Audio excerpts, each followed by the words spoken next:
அவர் வரும்போது நாம் மறுரூபமாக்கத்தக்கதாக மறுரூபமாகி அவரோடு கூட யுகாயுகமான அந்த நித்திய வாழ்வுக்கு தகுதியுடையவர்களாய் நம்மை மாற்றுகிறது தான் இந்த வார்த்தை.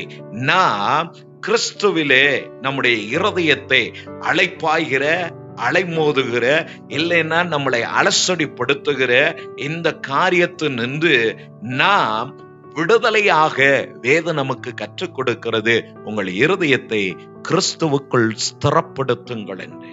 அதனாலதான் பக்தன் தாவீது பல இடங்கள்ல சொல்லி இருக்கிறார், என் ஆத்துமாவே, தன் ஆத்துமாவை பார்த்து பேசின மனிதன்க, என் ஆத்துமாவை ஏன் எனக்குள் கலங்குகிற, உன் முகத்துக்கு இரட்சிப்பாய் இருக்கிற தேவனை நோக்கி காத்துரு என்று சொன்னார்.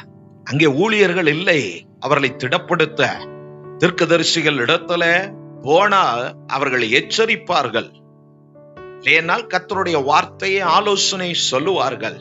இன்று ஏராளமான ஊழியர்கள், கர்த்தர் என்னையும் எழுப்பி இருக்கிறார், பாஸ்டான் போஸ்டர் என்றதான சேனலை கொண்டு உங்களை தைரியப்படுத்தும்படி எவ்வளவாய் கர்த்தர் உங்களை நேசிக்கிறார் என்பதை நாம் சிந்தித்து பார்த்து கர்த்தரிலே நாம் நம்மை ஸ்திரப்படுத்திக் கொள்ளுகிற தெய்வ ஜனமாய், குடும்பமாய், சபையாய் நாம் காணப்பட வேண்டும். மீகா கூட சொல்லி இருக்கிறார், நானோ வென்றால் கர்த்தரை நோக்கி காத்திருப்பேன்.